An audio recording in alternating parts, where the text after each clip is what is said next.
हे कळत नाही. थँक्स टू विशाल, दोनदा त्याने मला डायरेक्ट पायथ्याशी जाता जाता वाचवलंय. कारण की पावसामुळे माती एवढी ढिसूळ झाली आहे, ती लाईक घसपटत पडताना वाचली आहे लिटरली मी. तर थँक्स टू विशाल. बाहुबली हे जंगली मासे जे आहेत ते तुम्हाला इतक्या तुमचा चावा घेता येत ना की ज्या ठिकाणी चावा घेईल त्या ठिकाणून बघता येतं. सोलो ट्रेक करण्याच्या नादात अजिबात पडू नका. जवळपास 1 तास झाला आम्ही उतरण्याचा मार्ग शोधतोय, कारण जो चढण्याचा मार्ग होता तो आमचा इतका जीव घेणा होता की आम्हाला उतरताना किल्ल्याच्या मेन दरवाजातून आम्ही उतरलो, पण उतरताना सुद्धा रस्ता सापडत नाही. आणि म्हणूनच आपण म्हणतो अशक्य सुंदर सह्याद्री.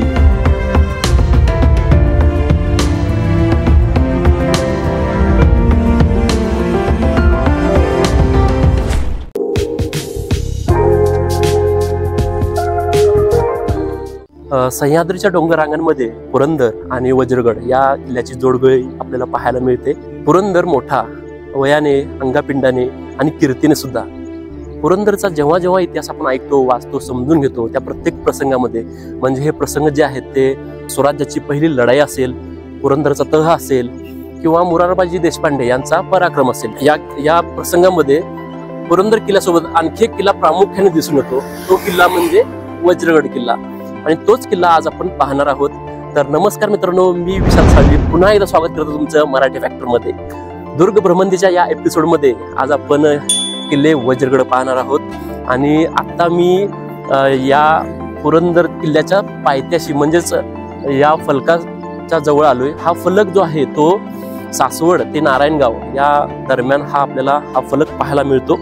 आपण वज्रगड किल्ला पाहायला जाणार आहोत. वज्रगड किल्ल्याची सफर आता आपण सुरू करणार आहोत. चला मित्रांनो, किल्ल्याची सफर सुरू करूया.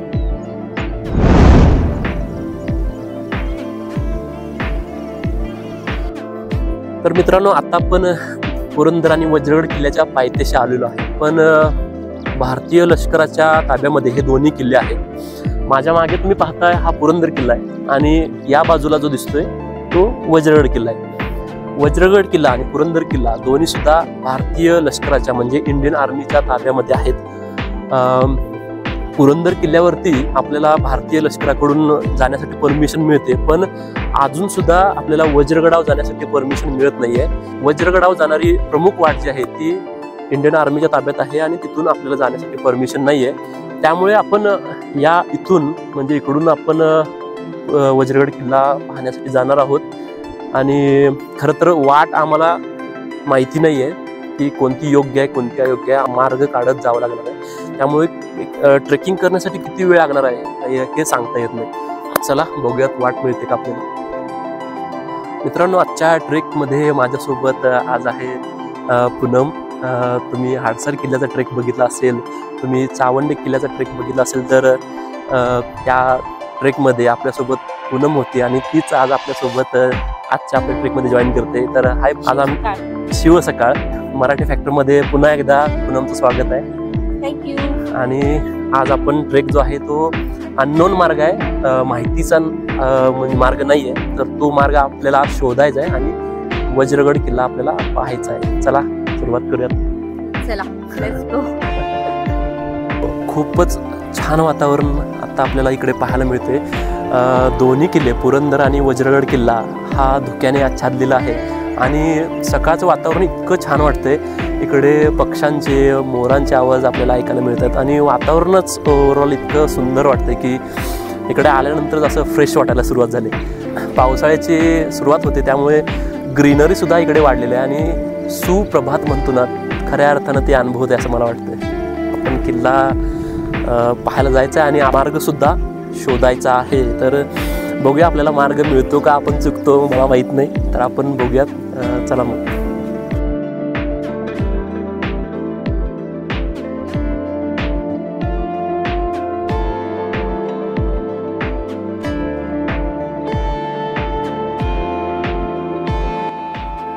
छत्रपती संभाजी महाराजांचे जन्मस्थान म्हणजे किल्ले पुरंदर. पुरंदर किल्ल्याला फार मोठा इतिहास लाभला आहे. तत्कालीन परिस्थितीमध्ये पुरंदर किल्ला जिंकणं जेवढं कठीण होतं तेवढंच तो राखणं सुद्धा कठीण होतं. याचं प्रमुख कारण म्हणजे पुरंदरचा उपदुर्ग किल्ले वज्रगड. हा किल्ला पुरंदरची सबलता आणि निर्बलता दोन्ही होता. पुरंदर किल्ल्याचं जगणं किंवा मरणं याच किल्ल्याच्या हातात होतं. मित्रांनो, किल्ल्याच्या चढाईचा एक टप्पा आपण पार केलाय आणि अजूनही बरीचशी चढाई बाकी आहे. पण वातावरण चांगलं आहे, थंड हवा आहे आणि ग्रीनरी आहे. त्यामुळे एकंदरीतच वातावरण खूप सुंदर आहे. त्यामुळे थोडासा थकवा पण कमी जाणवतो. पण स्टील थोडी चढाई आहे.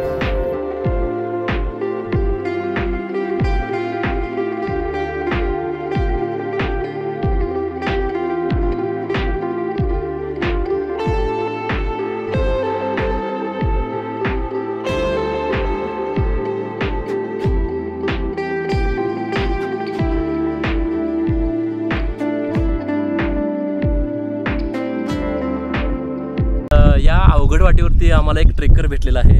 तर मराठी फॅक्टरमध्ये तुझं स्वागत. तुझं नाव काय मित्रा? समीर जगदाळे.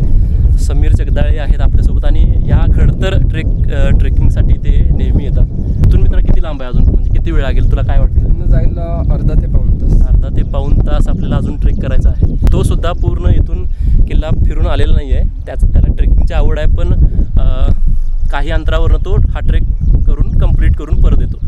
तर आपल्याला त्याच्या पुढं जायचं आहे, किल्ला बघायला जायचं आहे. तर माहीत नाही अजून किती आपल्याला ट्रेक करायचं आहे, पण बघूयात आपण काय कसं होतं.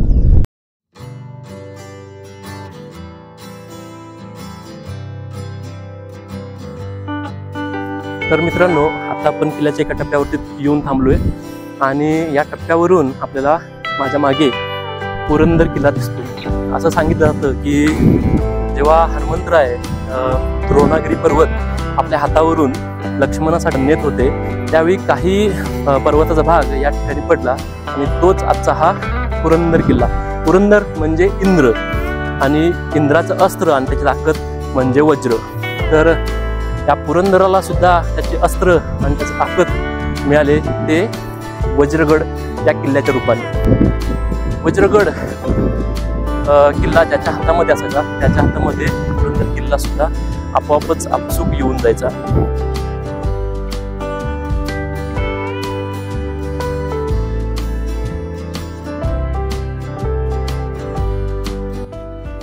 सन 1665 मध्ये दिलेर खानाने जेव्हा पुरंदरला वेढा टाकला तेव्हा त्याने प्रथम वज्रगड किल्ला जिंकायचं ठरवलं.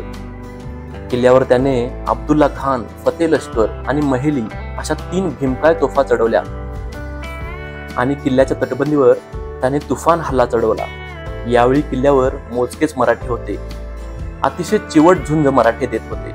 मात्र तोफांच्या माऱ्यापुढे किल्ल्याच्या बुरुजाला भगदाड पडलं आणि वज्रगड मोगलांनी जिंकला. त्यानंतर वज्रगडावरून त्यांनी तोफेचा रोख पुरंदर किल्ल्यावरती रोखला आणि शेवटी पुरंदरच्या ऐतिहासिक तहानंतर ही लढाई थांबली.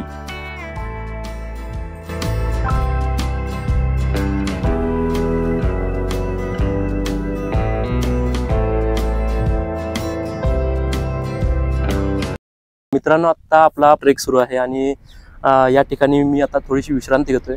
याच्या ट्रेकवरती आपल्याला कवी भूषणाचा एक छंद आठवला आणि जो छंद मी तुम्हाला ऐकवणार आहे आत्ता तो तुम्हा सर्वांनी ऐकला याची खात्री मला आहे. कवी भूषणांनी जवळपास 580 छंद शिवकाळामध्ये लिहिलेले आहेत आणि त्यापैकी हा आम्हा सर्वांचा आवडता छंद मी तुम्हाला ऐकवणार आहे. आता तो छंद आहे या पद्धतीने. इंद्रजिमी जंबपर बाळू वसुवंबपर रावण सदंबपर रघुकुल राज है पवन बारी बाहपर संबुरती नाहपर जो सहस बाहपर राम दुजराज है द्रावा दृगदुंड पर चिता मृगझुंड पर भूषण वितुंड पर जैसे मृगराज है तेजतम अंश पर कन्न जिमी कंस पर त्वा मलिच वंश पर शेर शिवराज है शेर शिवराज है।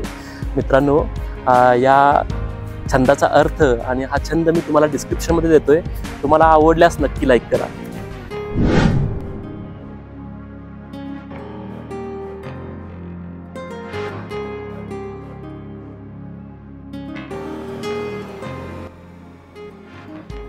गडावर गवत बरच वाढलं असल्याने फुल स्लीव वापरा, डोळ्याच्या सुरक्षेसाठी गॉगल नक्की वापरा। आम्हाला नेमका मार्ग माहीत नसल्याने जिथून वाट दिसेल तिथून आम्ही मार्ग काढत होतो,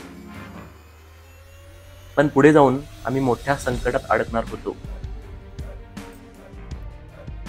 मित्रांनो, आता आपण किल्ल्याच्या अशा टप्प्यावर आलोय जिथे ही जी सपाट जागा तुम्ही पाहताय या साईडला, डाव्या साईडला, ही खरं तर किल्ल्याची घौडदौडची जागा आहे। म्हणजे तुम्ही जर पाहाल तर इथून वरती जो किल्ला आहे तो इथून किल्ल्याचा चढ चालू होतो वज्रगडाचा, आणि ही जी वाट इथून जो प्लेन रस्ता किंवा ही जमीन जी दिसते ती तुम्हाला पुरंदरच्या माचीपर्यंत घेऊन जाते। पूर्वी कसं होतं की पुरंदराच्या माचीवरून जर पहारा करायचा असेल तर त्या माचीवरनं घोडदौड करत इथून वज्रगडाला पूर्ण तुम्हाला वेढा घालता येत असे, आणि तीच ही घोडदौडीची वाट आहे किंवा ही जागा आहे। तर आपला ट्रेक कंप्लीट करूया।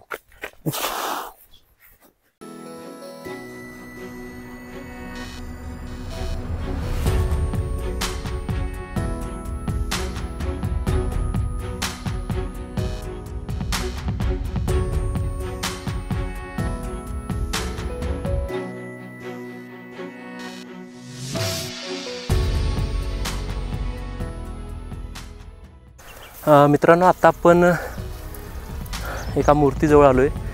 ही मूर्ती जी आहे ती आद्य क्रांतीवीर उमाजी नाईक यांची आहे।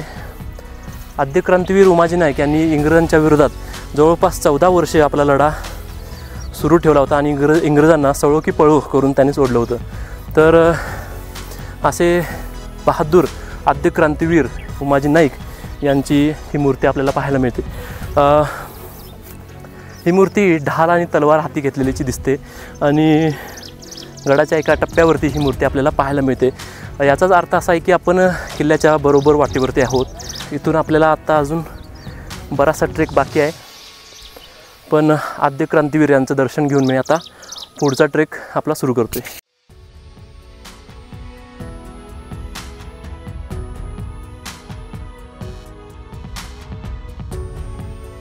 मित्रांनो, हा आपल्याला पुरंदर दिसतोय आणि हा इकडे वज्रगड किल्ला आहे। तर मध्ये जे तुम्हाला ही जी जागा दिसते ही आहे भैरवखिंड।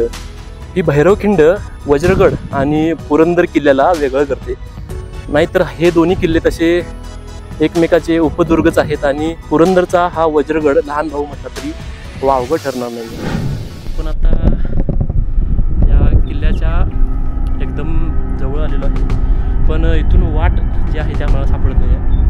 मोठे मोठे दगड इकडे लागलेले आहेत आणि इथून नक्की कसं जायचं हे कळत नाही आहे। तर त्यामुळे मी सजेस्ट करेन की तुम्हाला एखादा गाईड मिळत असेल किंवा एखादा गाईड स्थानिक गाईड मिळत असेल तर नक्की तुम्ही सोबत घेऊन या, जेणेकरून तुम्हाला हा ट्रेक तुमचा सोपा जाईल।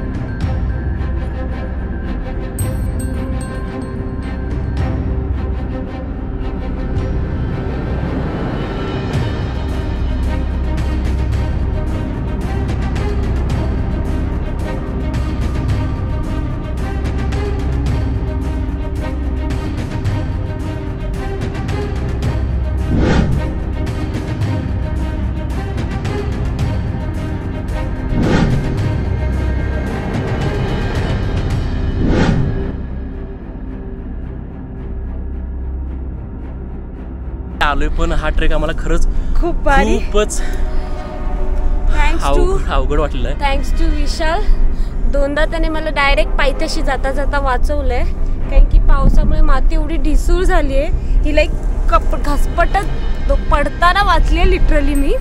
तर थँक्स टू विशाल बाहुबली, त्यांनी खरंच पकडून मला वाचवलंय, नाही तर आता मी सह्याद्रीच्या कुशीतच असती. खरं तर ही माझी चूक होती की मी या अवघड कंडिशनला किंवा अवघड ट्रेकला त्यांना मी घेऊन आलो. तर अशा ट्रेकला कुणालाच मी रिकमेंड करणार नाही, आणि स्पेशली तुमच्यासोबत जर कोणी लेडीज असेल तर शक्यतो असे मार्ग टाळा, कारण हा ट्रेक जीवावर बेतू शकला असता आमच्या. पण सुदैवाने काही गोष्टी घडल्या चांगल्या. सुदैवाने आमचं सुदैव महाराजांच्या आशीर्वादाने आम्हाला हा किल्ला, म्हणजे अजून आमचा ट्रेक सुरू आहे, पण आम्ही 2 ठिकाणी खरं तर वाचलो आहे. नाहीतर आपण डायरेक्ट पायथ्यालाच पडलो असतो. इतका खतरनाक हा ट्रेक आत्ता आमचा होता, आणि हा सगळा प्रसंग आम्ही शूटसुद्धा करू शकलो नाही, आणि तो सांगता सुद्धा येणार नाही, कारण पूर्ण जीवाव बेतलं होतं. अक्षरशः वरून दगड पडत होते आणि मॅडम खाली घसरत होत्या. घसरत म्हणजे ऑलमोस्ट लटकलेली होती मी. आणि सॉरी टू से, ह्याच्यात विशालची काही चूक नाही आहे. महाराजांचे सर्व गड करायचे हा छंद माझा आहे, आणि ते जिथे जाणार तिथे मी येणार त्यांच्याबरोबर. त्यामुळे ते कुठचाही गड कितीही असो मी त्यांच्यासोबत असणार. ह्याच्यात त्यांची काही चूक नाही. मित्रांनो, हा त्यांच्या मनाचा मोठेपण आहे खरं तर. मला यायचंय म्हणून मी एव्हरी सॅटर्डे, विशाल कुठे जायचं मी फोन करते त्यांना. खरं तर मॅडमच्या धाडसला ऍक्च्युली विशालला थँक्यू आणि सॅल्यूट, त्याने मला 2दा वाचवलंय. खरं तर त्यांच्या या धाडसाला माझा सल्यूट आहे. आज मला खरं सांगतो तुम्हाला, मला इतिहासातल्या हिरकणीची आठवण झाली. मला त्यांच्या रूपामध्ये ती हिरकणी दिसली. खरं तर मित्रांनो, मी आज अनुभवला तो हा एक रोमांचकारी प्रसंग अनुभवला. पराक्रमाला त्यांना माझा मानाचा मुजरा आहे. नको विशाल, थँक्यू सो मच. तर मित्रांनो, आपला पुढचा ट्रेक आपण सुरू करूयात आणि बघूया किल्ल्यावरती काय काय पाहायला मिळतं. चला.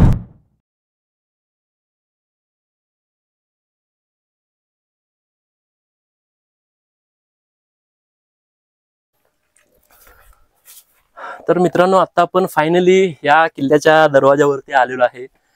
माझा अवतार तुम्ही बघू शकताय. अक्षरशः लोळत, घसपटत, सरपटत, जसं होईल तसं आम्ही या किल्ल्याच्या मेन दरवाजाजवळ आलोय. आणि हा दरवाजा खरंच सुंदर आहे. आल्याचं जे समाधान आहे या किल्ल्याला मिळते. इकडे तुम्ही पाहू शकता की या किल्ल्याच्या दरवाजाकडे जाताना ही तटबंदी अतिशय उत्तम स्थितीमध्ये आपल्याला पाहायला मिळते, आणि इथूनच आता आपल्याला दरवाजाकडे जायचं आहे. या तटबंदीमध्ये जागोजागी जंग्या आपल्याला पाहायला मिळतात, आणि या जंग्यांचा उपयोग खाली शत्रू जर टप्प्यामध्ये आला, या दरवाजाच्या दिशेने जर शत्रू आला तर एखाद्या विशिष्ट ठिकाणी स्पॉट टार्गेट करण्यासाठी ठासणीच्या बंदुका, भाला, तीर म्हणजे धनुष्यबाण या पद्धतीनं शत्रूवरती हल्ला करण्यासाठी या जंग्यांचा उपयोग होत असे. अजून एक उपयोग असा होता की जनरली अशाने काय होतं की या जंग्यांमुळे शत्रूला एक्झॅक्ट आतल्या मावळ्यांचं लोकेशन कळत नाही. त्यामुळे शत्रूला हेही समजत नाही की नेमका आतला किल्ल्यातला माणूस हल्ला करतोय कुठून. तर म्हणून किल्ल्याच्या प्रत्येक ठिकाणी जंग्या महत्वपूर्ण कामगिरी बजावत असतात.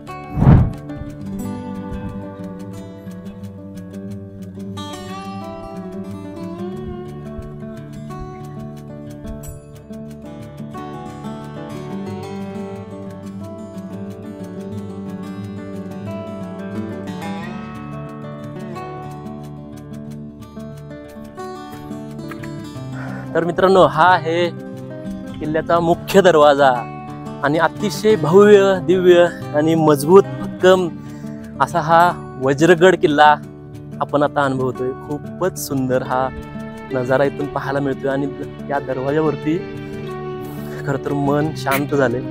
जी धावपळ धडपळ जी चालली होती ती सगळी शांत झाले. तर चला या मित्रांनो, या दरवाजाविषयी काही बोलूया. तुम्ही वरती या.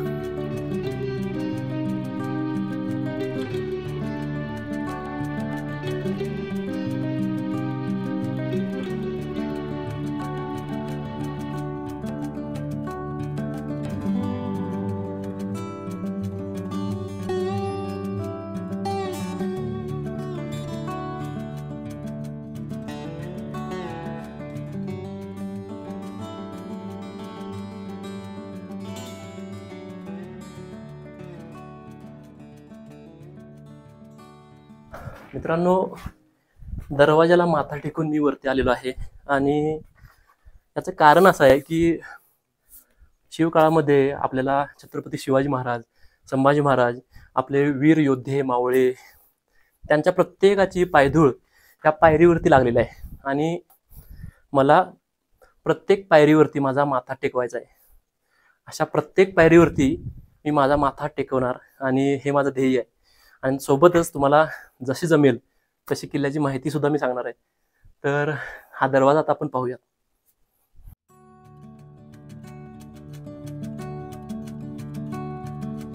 तर मित्रांनो, आता आपण किल्ल्याच्या दरवाजामध्ये प्रवेश केलेला आहे आणि या किल्ल्याला जसं मी सांगितलं तशा 2 कमानी आहेत, 2 दरवाजे आहेत. माझ्या मागे सुद्धा एक दरवाजा आहे आणि या बाजूला सुद्धा हा दरवाजा आहे जिथून आता आपण आत आलो. आणि या दरवाजाच्या मध्ये दोन्ही बाजूला आपल्याला देवड्या पाहायला मिळतात. ही जी कमान आहे या कमानीवरती आपल्याला काही शिल्पे कोरलेली दिसतात. ती बहमनी काळातल्या असावी असं बघितल्यानंतर वाटतं. आणि दरवाजा आतून लॉक करण्यासाठी अशा पद्धतीच्या झरोके किंवा देवड्या इथे पाहायला मिळतात. या देवड्यातून एक लाकडी ओंडका तो सरकवला जायचा समोरच्या देवडीमध्ये आणि मग इकडे एक देवडी आहे आणि या देवडीमध्ये तो ओंडका सरकवल्यानंतर किल्ल्याचा मुख्य दरवाजा बंद केला जायचा. तर अजून एक इथे दिसते की या दरवाजेचं छत जे आहे ते ओपन आहे. तर हे असं होतं का सांगणं कठीण आहे. कदाचित कौलं सुद्धा असतील किंवा सूर्यप्रकाशासाठी हे ओपन सुद्धा ठेवलेलं असू शकतं. आता सांगणं थोडंसं कठीण आहे. मित्रांनो, किल्ल्याच्या या दरवाजावरती आपल्याला अशा देवड्या छोट्या छोट्या पाहायला मिळतात. दरवाजाच्या दोन्ही बाजूला या आपल्याला देवड्या पाहायला मिळतात. या देवड्यांचा उपयोग पूर्वी दिवाबत्तीची सोय करण्यासाठी होत असावा. कारण मशाली जरी असल्या तरी मशाल पेटवण्यासाठी जी दिवाबत्ती लागायची ती या देवड्यांमध्ये ठेवली जात असावी. असं त्यासाठीच याचं प्रयोजन केलेलं असायचं. तर मित्रांनो, आता आपण मुख्य प्रवेशद्वारातून आत आलोय आणि आपल्याला इकडे पूर्ण झाडी दिसते. झाडी झुडपांनी हा प्रदेश पूर्ण आच्छादला आहे. इकडे काही तटबंदी किंवा राजवाड्याचे अवशेष दिसत आहेत, पण निश्चितपणाने सांगता येत नाही की काय आहे. तर मित्रांनो, फायनली आपण किल्ल्याच्या या मुख्य भागावरती आलेलो आहे. मुख्य दरवाजातनं किल्ल्याच्या आता आपण आत आलेलो आहे आणि माझ्या मागे तुम्ही जे पाहताय ते दगडांची भली मोठी रास इकडे आपल्याला पाहायला मिळते. आणि हे जे दगड आहेत ते ऐतिहासिक आहेत. कारण आद्य क्रांतिकारक उमाजी नाईक या दगडांच्या तिकडे जाऊन ते बसायचे आणि इंग्रजांच्या विरोधात किंवा ब्रिटिशांच्या विरोधात त्यांचे असलेले ज्या योजना होत्या त्या योजना ते इथून आखत असत. तसेच या उंचवट्यावरून या प्रदेशाचा पूर्ण अनुभव किंवा पूर्ण प्रदेशावरती नजर ठेवता येते.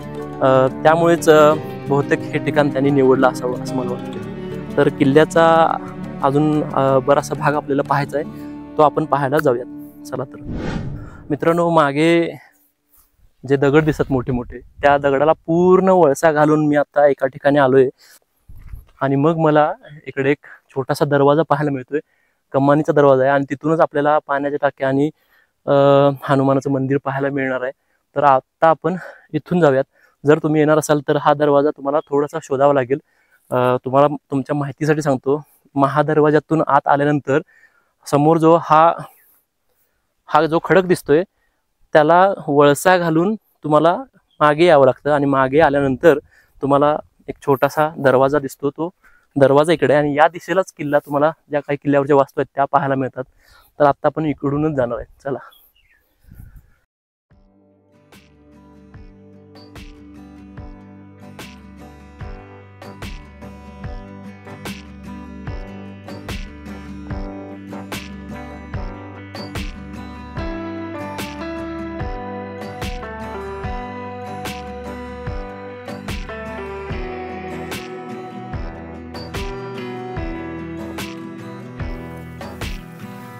इतकं गवत वाढले ना, बापरे. विशेषतः या किल्ल्यावरतीच पाऊस जास्त झाला आणि म्हणून गवत जास्त वाढले, बेफाम वाढले गवत.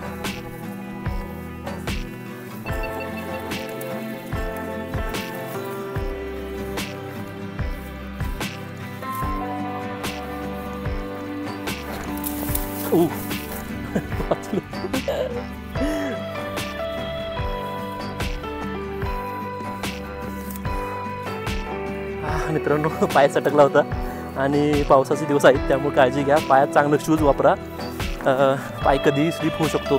तर मित्रांनो, काळजी घ्या.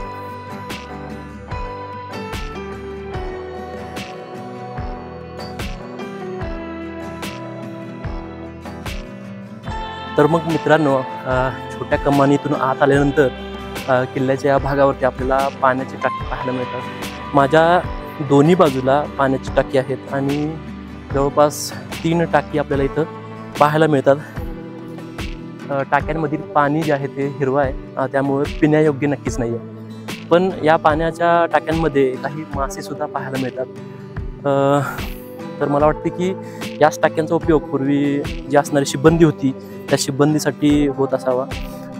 तशी या किल्ल्यावरती जी शिबंदी होती ती कमी असल्याची नोंद आहे. जवळपास 200 ते 300 लोक या किल्ल्यावरती पूर्वी असायचे आणि त्या शिबंदीसाठी हा जो पाण्याचा स्रोत आहे तो खूप आहे, वर्षभर पुरेल इतका नक्कीच आहे.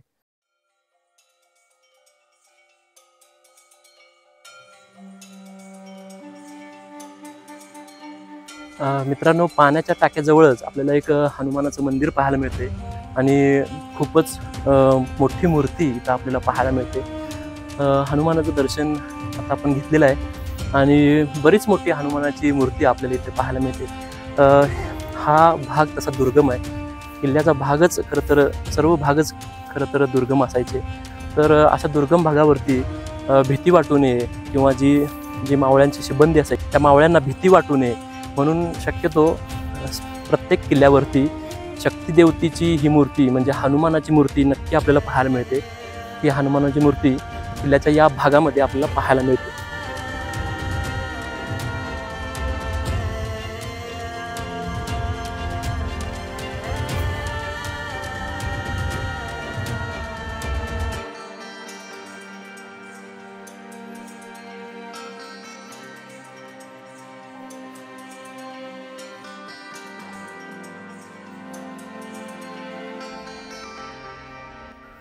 तर मित्रांनो, माझ्या मागे तुम्ही जे पाहताय ते आहे महादेवाचं मंदिर. खरं तर महादेवाचं मंदिर नाही आहे, हे आद्य क्रांतिकारक उमाजी नाईक यांची ही तालीम आहे. याच तालिमीमध्ये आद्य क्रांतिकारक उमाजी नाईक यांनी कुस्तीचे डावपे शिकले आणि ते तयार झाले ते याच तालिमीमध्ये.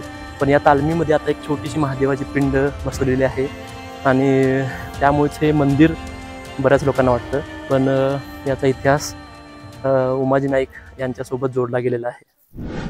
तर मग मित्रांनो, आता आपण जातोय किल्ल्याच्या बुरुजाकडे आणि तिकडे आपल्याला दुहेरी तटबंदी पाहायला मिळणार आहे आणि सोबतच एक आखाडा पाहायला मिळणार आहे, ज्या आखाड्यामध्ये राजे उमाजी नाईक आणि त्यांचे सहकारी या आखाड्यामध्ये कुस्तीचे डावपेच शिकत असत. सावकाश खाली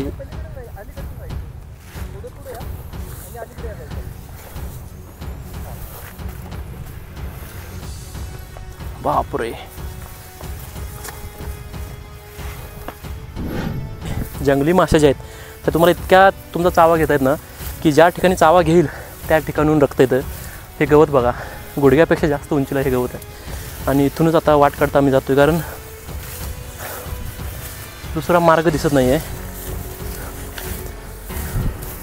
जर तुम्ही येणार असाल तर एकट्याने किंवा सोलो ट्रेक करण्याच्या नादात अजिबात पडू नका. किल्ल्यावरती पाण्याची सोय नाही आहे आणि किल्ल्याचा प्रमुख मार्ग जो आहे तो इंडियन आर्मीकडे आहे, त्यांच्या ताब्यात आहे आणि तिथून परमिशन मिळत नसल्यामुळे आपल्याला अप्रचलित वाटांवरून यावं लागतं आणि त्यामुळे रिस्क वाढते. तर तुम्ही येणार असाल तर एकतर सुरक्षिततेची पूर्ण काळजी घेऊनच या, अन्यथा येऊ नका असं मी तुम्हाला सांगेन. कारण की हा ट्रेक इतका सोपा नाही आहे आणि इकडे मोबाईलला रेंजसुद्धा नसते. फायनली आपण या बुरुजावरती आलो आहे आणि बुरुजाच्या आतल्या साईडला इकडे आपल्याला एक दरवाजा पाहायला मिळतो आहे. गवत इतकं माजलं आहे, आपण जाऊन दाखवण्याचा प्रयत्न करूयात.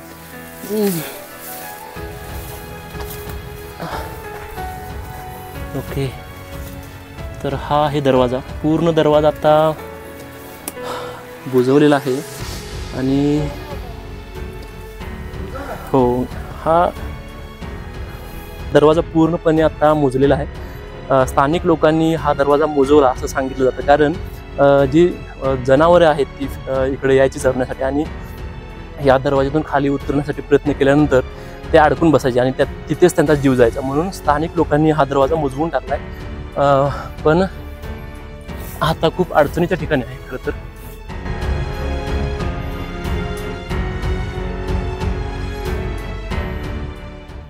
तर फायनली मित्रांनो, आता आपण किल्ल्याच्या या बुरुजावरती आलोय, जिथे आखाडा आहे आणि इथून मागे जो नजारा दिसतोय ना, तो अप्रतिम आहे.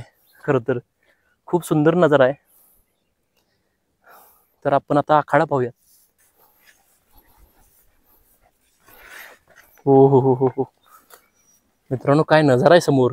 वा, अशक्य सुंदर सह्याद्री. आणि याच ठिकाणी बघा, इकडे जे तुम्ही पाहताय ना, हा आखाडा म्हणून ओळखला जातो. या बुरुजाला ही दुहेरी तटबंदी आहे.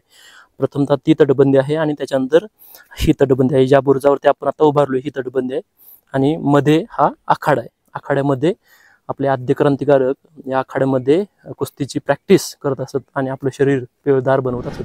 वज्रगडाचा आपला प्रवास म्हणजे वज्रगड बऱ्यापैकी आपण बघितलेला आहे. गवत माजल्यामुळे सगळ्या ठिकाणी पोहोचणं थोडंसं कठीण आहे, पण शक्य तेवढ्या गोष्टी आता आपण दाखवण्याचा प्रयत्न केलेला आहे. आणि आता आपण परतीचा प्रवास सुरू करतोय. जाताना मार्ग सापडणं सुद्धा चॅलेंजिंग आहे मित्रांनो. मला माहित नाही की कसा मार्ग काढणार आहे आपण, पण बघूया कसा मार्ग निघतोय. तर मित्रांनो, चला मग आता किल्ल्याच्या पायथ्यालाच भेटूयात. पायथ्याला कशा कंडिशनमध्ये भेटणार आहे मला माहित नाही, पण आपण पायथ्यालाच भेटूयात. चला तर मग. तर मित्रांनो, आता आपण किल्ला उतरतोय, पण जवळपास 1 तास झाला आम्ही उतरण्याचा मार्ग शोधतोय. कारण जो चढण्याचा मार्ग होता तो आमचा इतका जीव घेणा होता की आम्हाला उतरताना किल्ल्याच्या मेन दरवाज्यातून आम्ही उतरलो, पण उतरताना सुद्धा रस्ता सापडत नाही. तर मी तुम्हाला हायली रिकमेंड करेन की तुम्हाला जर कोणी लोकलचा व्यक्ती मिळत असेल तर तुम्ही नक्की घ्या गाईड म्हणून, कारण रस्ता मिळत नाही. मी तुम्हाला एक थोडीशी हिंट देण्याचा प्रयत्न करतो. आत्ता इतकं खूप गवत इथं माजले, तुम्हाला जितका थोडासा अंदाज येईल, जितकं तुम्हाला समजतं तेवढा समजून घेण्याचा प्रयत्न करा. हे बघा, मी आता अशा ठिकाणी उभे आहे की जिथं तुम्हाला मी आद्य क्रांतिकारक उमाजी नाईक यांची एक मूर्ती दाखवली होती. तिथून त्या ठिकाणावरून मी आता इथं छोट्याशा टेकडीवरती आलो आहे. तुम्हाला दाखवतो, तिकडे समीर उभा आहे. तर समीर दिसतो का आपण दाखवण्याचा प्रयत्न करतो, झूम करून दाखवतो. तर तिकडे समीर दिसतोय. समीरने हात, समीर तिकडे समीर दिसतोय. तर समीर आहे तिथे. आद्य क्रांतिकारक उमाजी नाईक यांची मूर्ती आहे आणि तिथून मी हा टेक चढून इथे थांबलो आहे. तर इथून आम्ही जो गेलो होतो ते समोर तिथे गेलो होतो, पण तिथून जाण्यासाठी वाट नाही आहे. आणि मी तुम्हाला वाट दाखवतो. इकडे पुनम उभी आहे, ती तुम्हाला तिथून वाट आहे, पण ही समजणं खरं तर कितपत तुम्हाला समजते मला माहीत नाही. दाखवण्याचा प्रयत्न करतो. ओके, तर इथून बघा, इथून एक छोटीशी पायवाट इकडे गेलेली आहे या दिशेला. आम्ही खूप भाग्यवान म्हणून आम्हाला ही पायवाट सापडली आणि म्हणून आम्ही इथंपर्यंत येऊ शकलो. ही पायवाट तुम्हाला दाखवण्याचा मी प्रयत्न करतो. हे बघा,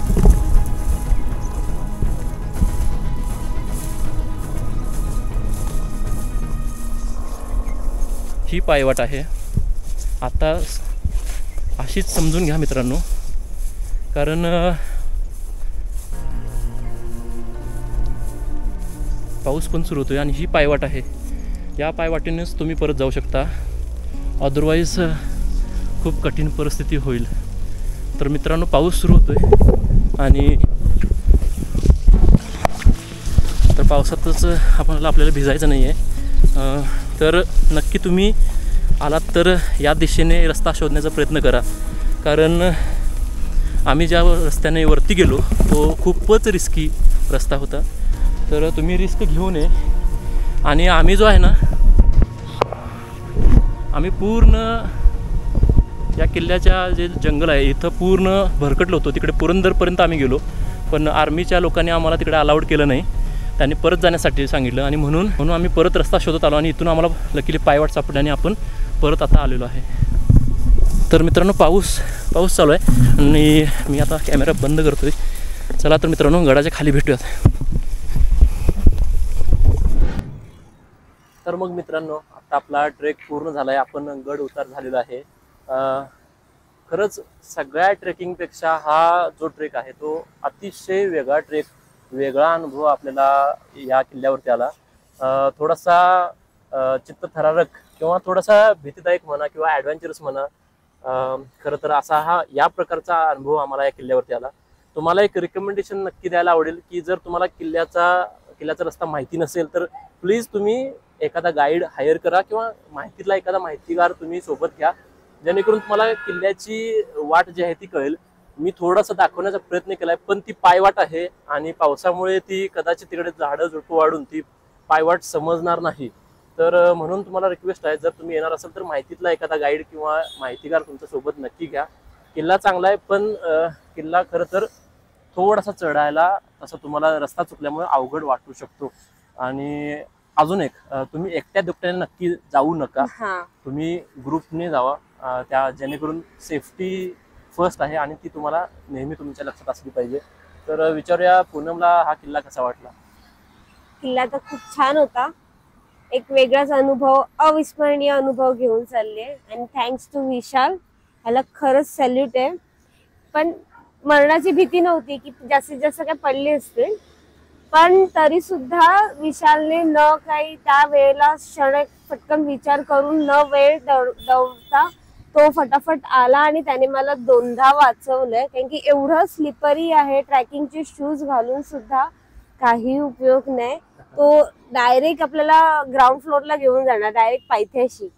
पण थँक्स टू विशाल, त्याने खूप मदत केली. आज उभी आहे, म्हणजे पुढचे किल्ले बघायचे ती उभी आहे. महाराजांचा आशीर्वाद आणि विशालची मेहनत होती. नाही, खरं तर महाराजांचा आशीर्वाद होता म्हणूनच, आणि त्यांचं मोठेपण आहे की त्याचं क्रेडिट ते आम्हाला देत आहेत. असो, पण जे काय यू डिझर्व दॅट. ठीक आहे, जे काय आहे ते महाराजांच्या कृपेनेच जे आहे ते आपण त्यातनं बाहेर पडलो. खरं तर हा सगळा सीन शूट करता आला नाही, कारण की इतका तो प्रसंग इतका क्विक मध्ये झाला, 2 वेळा झाला आणि आम्हाला ते शूट नाही करता आलं. पण एनीहाऊ तुम्हाला आम्ही थोडंसं अलर्ट करतोय की हा किल्ला जो आहे तुम्ही जाणार असाल तर नक्की सेफ्टी प्रिकॉशन घ्या. तुमच्यासोबत 3-4 लोक तरी असू देत, जेणेकरून तुम्ही तिकडे आरामात जाऊ शकता. भेटूया परत एकदा नवीन एका किल्ल्यावरती, नवीन एका व्हिडिओ मध्ये. तोपर्यंत जय महाराष्ट्र, जय शिवराय.